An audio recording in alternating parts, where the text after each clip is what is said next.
One of the reasons why we all like characters like Rock Lee and Guy so much is precisely because we identify with them in many moments, especially with the feeling of injustice. Rock Lee is like us in the Naruto anime. He doesn't have the power and abilities like the others, and we kind of want to believe that even without powers, he can achieve his goals even though he lacks abilities and starts way behind everyone else. And the mantra he creates is that effort can surpass natural talent. This metaphor ends up guiding Rock Lee throughout his entire ninja journey. And this dilemma of Rock Lee left a mark on all of us who watched Naruto. Metaphors like this are extremely powerful in our brains. Our brains connect better with ideas when they are conveyed through metaphors. That's why I put quotes at the beginning and end of the videos as well.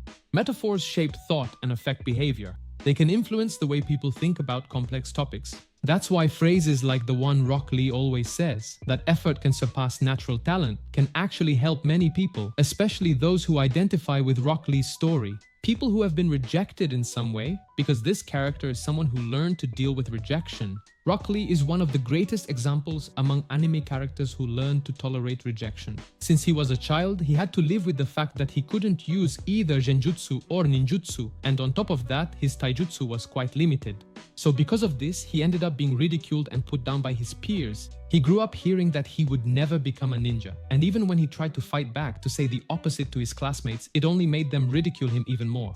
So Lee had to live with this constant rejection, and for a long time he had to deal with it on his own. In other words, for a long time he was the only one who believed in himself, and luckily, he isn't someone who is that sensitive to rejection. Evidence suggests that, for some people, feeling rejected triggers strong physiological changes, including the fight or flight response.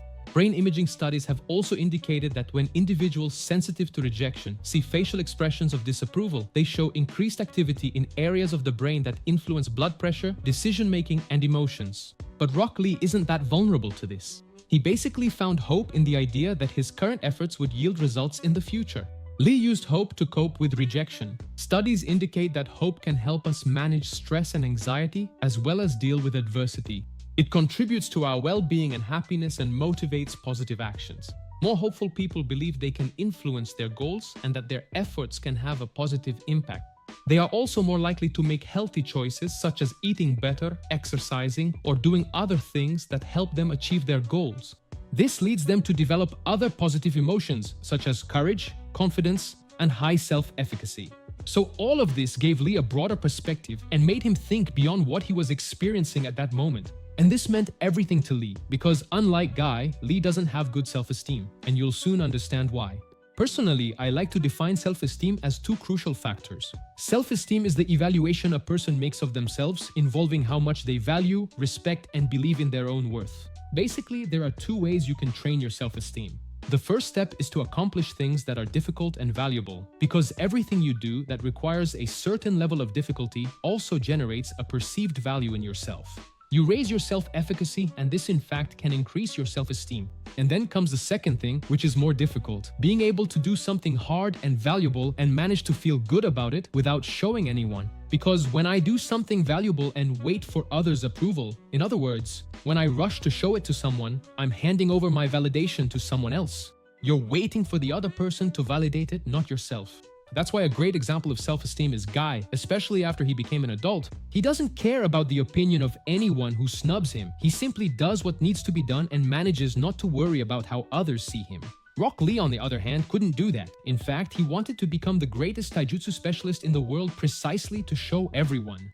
And that's why whenever Neji or Sasuke or anyone else provoked him, he was extremely affected. But then luckily he has Guy in his life. Guy was always motivating him to grow. As Kakashi mentions, Guy was similar to Lee when he was a child. So he provides Lee with a solid example of valuing effort, making Guy the one who gives meaning to everything Lee was doing. And considering that our motivation comes in waves, which means that sometimes it's high and other times it's low, Guy ended up being the person who pushed him forward during those moments. So it's unlikely that Lee would be the same without Guy's presence in his life. Up until then, even within his own team, Neji and Tenten, even if unintentionally, kept reminding him all the time that there were some obstacles he just couldn't overcome. And here comes a point that might be the main reason Lee is such a phenomenon of dedication, his high level of conscientiousness. Lee's results-driven personality is extremely sought after by the general population. After all, who wouldn't want to be able to keep moving forward even in the face of difficulties, sticking strictly to their goals? And people like Lee usually score very high in the trait called conscientiousness, which reflects the tendency to be responsible, organized, goal-oriented, and to adhere to rules and norms. As some studies show, conscientiousness encompasses self-control, diligence, responsibility, and reliability. A conscientious person is good at self-regulation and impulse control, and this trait influences whether you'll be able to maintain your goals in the long term. It will also make you reflect on your choices, whether your behavior will be more cautious or impulsive, and whether you will take your obligations to others seriously. So technically, conscientiousness is a very important factor for achieving your goals in almost any area, from relationships to work. And it's also an indicator of health, well-being, and longevity. As I mentioned at the beginning of the video, Lee has hope. He believes that the efforts he makes will lead him to achieve something. He has this intrinsically, and he has Guy's appearance to reinforce it for him. The expectancy value theory explains that we pursue goals when we consider them valuable and attainable. In other words, if you don't believe you'll achieve something, it's unlikely you'll have the motivation to keep moving forward with it. But like everything in life, conscientiousness also has a negative side. Many people who suffer from excessive burnout, for example, are precisely those with high levels of conscientiousness. Among healthcare professionals, for instance, this happens a lot, with the burnout rate being almost 50%. And then, when you relate this to Rock Lee, it makes sense because we should remember that Lee almost sacrificed his life to defeat Gaara. In other words, he was willing to take a situation to the absolute extreme, which is also a characteristic of people with a high degree of conscientiousness. And so this fight with Gaara is profound in many ways. In this battle, Lee manages to show his full potential against Gaara. Everything he had trained for all this time served for him to show everyone now. And someone who had natural talent, like Gaara, suffered at the hands of someone who had dedicated themselves for many years. However, even with all that effort, it wasn't enough to defeat him. Lee then uses the 5 gates technique, which almost allows him to win but also nearly gets him killed by Gaara. All of this was due to the fact that he went all the way to his very limit. And then Guy saves him. And then what we see is the result of that. Lee ends up facing the greatest challenge of his life because now he couldn't train like before and there was a chance he might never be able to do what he loved again. When Tsunade mentions that he has bone fragments in his spine and that it would be better for him to give up being a shinobi, Guy doesn't want to believe it and Rock Lee is in shock. He could undergo the surgery where he had a 50% chance of recovering and a 50% chance of dying in the process. And this moment for me is one of the most striking in Naruto. Not just in the original series, but in Shippuden as well, in the entire story, because it's the first time we see Lee discouraged. In other words, it was a really hard blow even for him. Someone hopeful with a high level of conscientiousness. Here, it was the character's vulnerability being exposed. And Guy also gets down. So even the optimistic minds of Guy and Rock Lee ended up succumbing to this as well. A study showed how the brains of optimists are quite similar. They display remarkably similar patterns when imagining the future, while the brains of pessimists show much greater individual variability. Using functional magnetic resonance imaging, researchers found that optimists process positive and negative scenarios in both distinct and shared ways, which may explain their greater social connection. Instead of reinterpreting negative events as positive, optimists tend to emotionally distance themselves from bad outcomes. That's what happens with Rock Lee and Guy. They don't deny reality, they just observe both sides. This is not something easy to do. I, who have been a psychologist for years, have a huge difficulty doing this. I'm much better than before, but I still struggle a lot. More optimistic people like Rock Lee and Guy perceive a clear distinction between positive and negative futures in their minds. In other words, optimism does not involve a positive reinterpretation of negative scenarios. Instead, optimistic individuals usually process negative scenarios in a more abstract and psychologically distant way, thus mitigating the emotional impact of those scenarios. Even so, this news devastated Lee because he had no control over it. He had no control because he was born without the ability to use ninjutsu or genjutsu. He focused on what he could control, which was taijutsu, but now he couldn't train. No amount of training could help him do better in the surgery. He had to hand over control to someone else. And the human brain craves patterns just as the lungs crave air. We love certainty because it brings us safety and comfort. When we lose it, when the world stops matching our expectations, our brain treats it as a real emergency.